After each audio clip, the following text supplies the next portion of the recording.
Right, my beloved Madridistas, welcome back to Madrid. Welcome back to the channel on a rainy, windy, horrendous night in Madrid. Okay, the next 2 weeks are absolutely crucial. We absolutely cannot afford any mistakes. I think that what happens in the next 2 weeks are seriously. I think the season is on the line. We cannot afford to lose any more points in La Liga. Right now, mathematically, we are still in charge of our own destiny if we were to win every single match from here to the end of La Liga. But we cannot afford to lose points. I do not see Barça losing many points in the remainder of this Liga, despite the very poor performance yesterday against Atlético de Madrid, which was incredibly satisfying to watch. But despite that, they were missing Pedri and Rafinha and stuff like that. I do not see this Barça losing a lot of points. So we absolutely cannot drop points. It really is do or die. And in the Champions League, we're already at the sudden death stage. So we really cannot make mistakes. I think the next 2 weeks are going to be absolutely critical. Now, I want to give you guys my thoughts on the match tomorrow against Real Sociedad. But before we do that, I do want to talk about the agreement you guys have probably read about already in the press, the agreement that Real Madrid reached with UEFA. And it's kind of a big deal, but I think very positive. And a lot, the press is interpreting this in different ways. That Real Madrid folded against UEFA and all that, but that is absolutely not true. And there was an interview with Al Khalifi where he said something very interesting. He says, if you guys think that Florentino Perez has lost here, you're very wrong. But I'll tell you why this actually I think is a big victory for Real Madrid, and I'm very relieved to see that they've come to an agreement. And I'll tell you guys why. Look.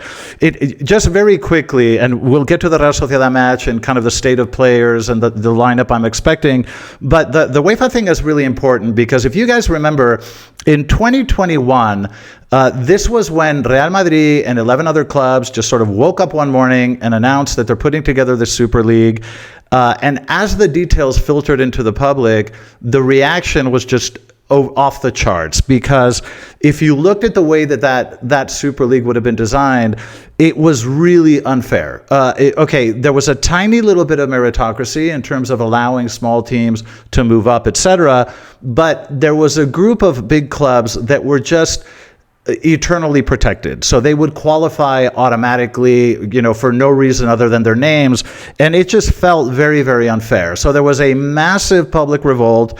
Everybody was pissed off. There were sort of people demonstrating in the especially in England, all the English clubs, and that of course had to get shut down. Now, Florentino then put out a sort of second version, attempting to revive the initiative. And I remember doing a video about this a few months ago or last year, and I went through how the second version would work, and I also explained why I thought it was a very big mistake. It simply was not fair enough. It was not meritocratic enough. So in order for a small team to make it to the top, it was just so impossible, and it still protected the big teams far too much. I think if you think about Florentino Perez's career and his influence on football and Real Madrid in general, I think that this will go down as his biggest mistake, because the Super League initiative in the formats in which it was presented was never going to fly. It was never going to fly. It felt very unfair, both versions. Like I say, I went through it in a video. So that idea was rejected. Now, obviously, the effect of this is that Ceferin was just absolutely livid. He was so pissed off because this is directly undermining UEFA from one night to the next, undermining the entire UEFA organization and football structure as it stands today. And that created a huge animosity between Real Madrid, Florentino Perez, and Ceferin. And that is not an ideal situation. You do not want to be playing in a competition where the head of the organization absolutely loathes you.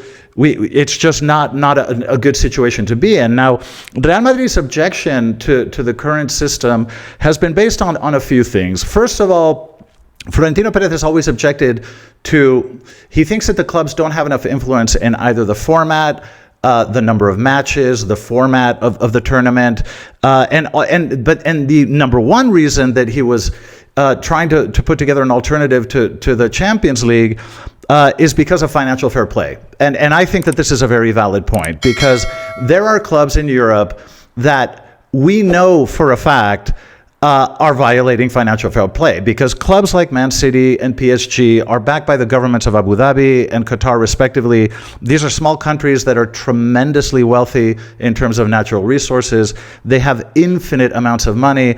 And we know for a fact that a lot of the sponsorship contracts that PSG and Manchester City have are completely false. I mean, Manchester City, if you look at sort of the revenues last year of Man City and Real Madrid, they're sort of similar. It is literally impossible for that to be the case. I mean, Real Madrid has sort of 30 times more supporters around the world than Man City. Man City, before they were bought by Abu Dhabi, were nothing. I mean, they're like a mid-table English club, like, with very few very localized followers. I mean, it's not an international sort of brand by any standards. And you're trying to tell me that now they have as many revenues as Real Madrid. It's literally impossible.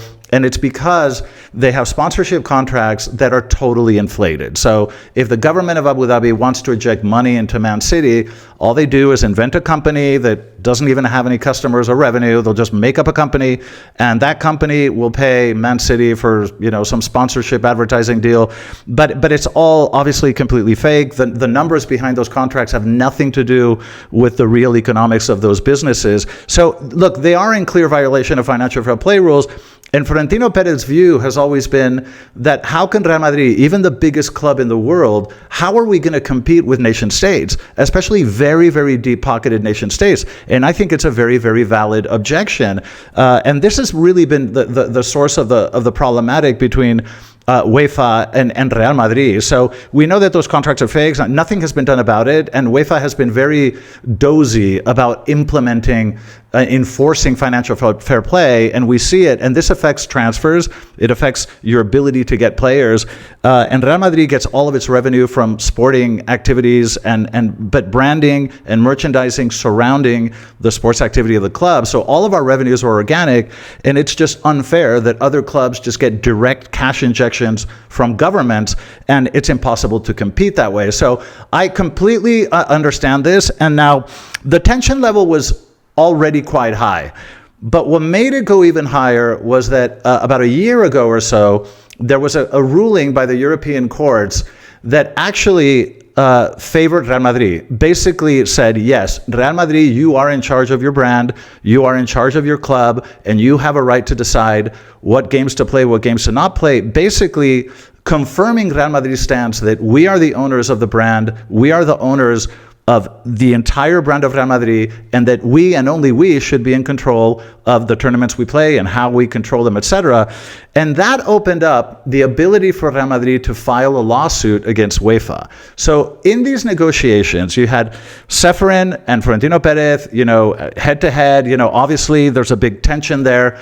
And Real Madrid filed a €4.5 billion lawsuit against UEFA on the basis of revenues that were not collected because we weren't able to create a Super League because UEFA kept blocking it. So there was a massive lawsuit in the pipeline that Real Madrid was going to go ahead with, and obviously UEFA did not want to be penalized by this.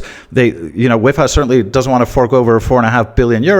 So Real Madrid went into these sort of quote-unquote negotiations with quite a bit of leverage because Real Madrid had a very strong legal case to sue UEFA for billions of euros of missed revenue because we aren't able to create a new league or participate in a new league because UEFA is forcing us to play in their tournament. So when we went into these sort of negotiations, Real Madrid did have a very good leverage and bargaining position.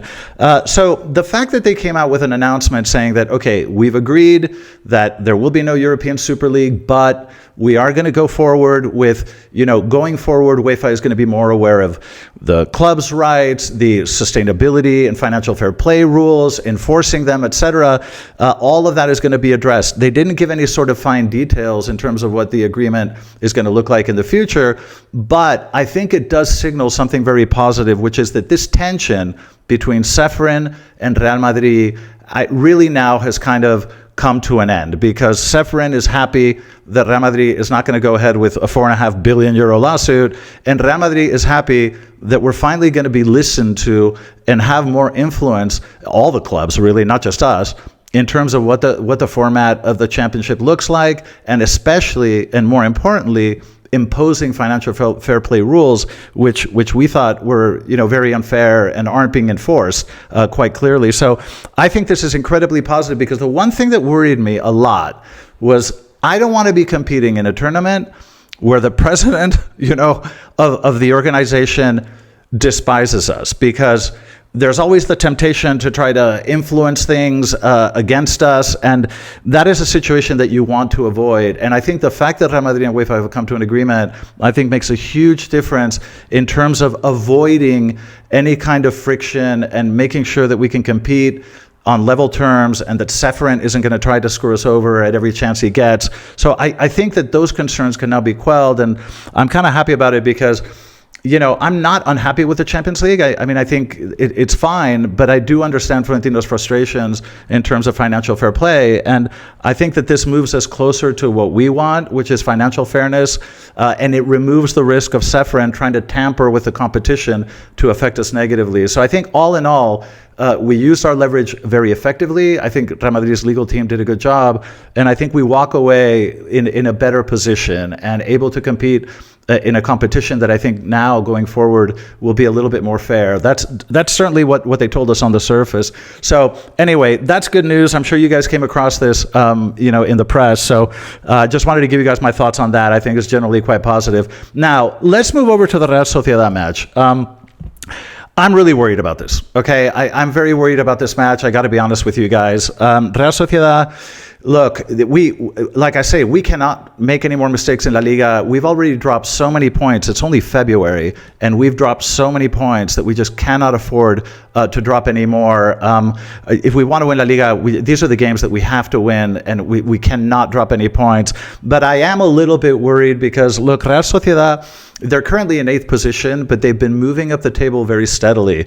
They changed managers a few months ago, but ever since they've been on a winning streak. I think they won like 9 matches, and they won 4 of their last 5. But they've been moving up. They're in 8th position. Real Sociedad is a team that is, very good on the ball. I mean, they're technical. Take Kubo is a phenomenal player. Oriazabal is a very, very dangerous player. These guys this is a very competent team. I mean, historically, Real Sociedad is a very competitive team. They look a lot better than they did at the beginning of the season.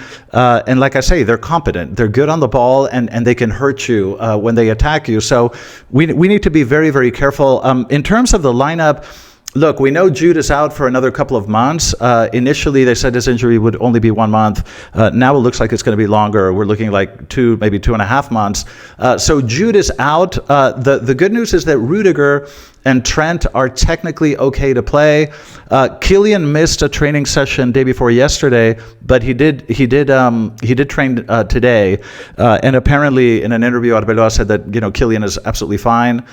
He didn't train the other day, but it had nothing to do with he was fine physically. So that's good news. Now Rudiger and Trent are available, and I think that Rudiger probably will not start from the first minute, because we have a very, very important match in the Champions League on Tuesday, and I think that our mind is going to be a little bit on that match as well. And I suspect that Rudiger, being so absolutely critical in the center back position, I think he may want to start him on the bench. So I'm not necessarily expecting Rudiger, but I am expecting Trent. I think Trent is now fit to play. He only got a few minutes in the previous match, but in the few minutes that he got, I think he showed us a lot of what he can bring to our play. And we've been really frustrated this season because we brought Trent and he has barely participated and barely had an impact because of all these stupid little injuries.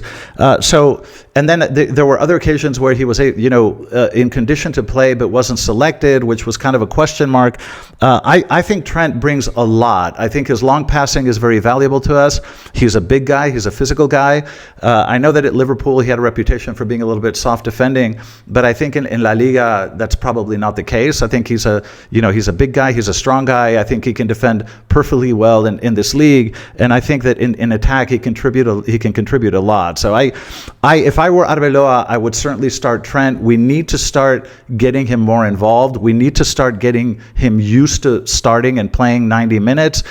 He has the 90 minutes in him, and I think he can bring a lot to our play. So I'm expecting Trent to start. Rudiger perhaps not. So in terms of the lineup, kind of what I'm expecting is Courtois in goal. I think Carreras will play left back. I think he'll start Huijsen and Asensio as center backs. And I hope he starts Trent as right back.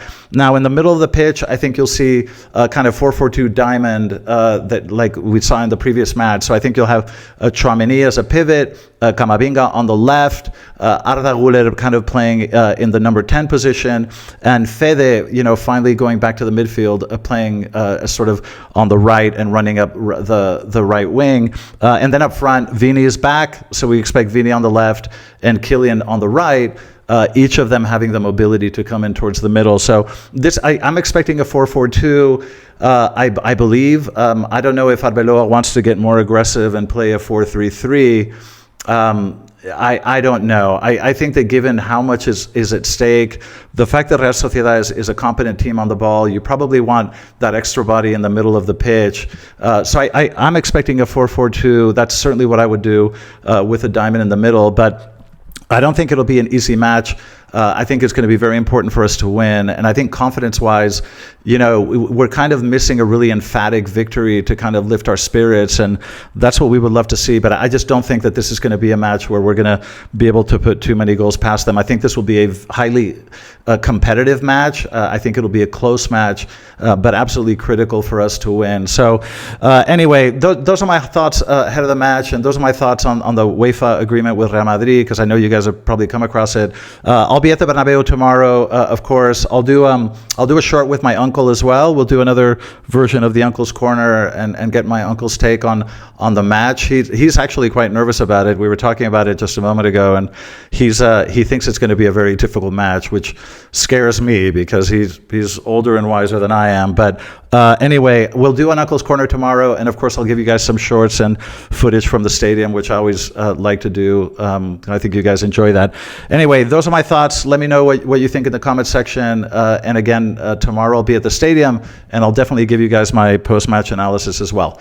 All right, let me know your thoughts. Love you guys. And as always and forever, a la Madrid.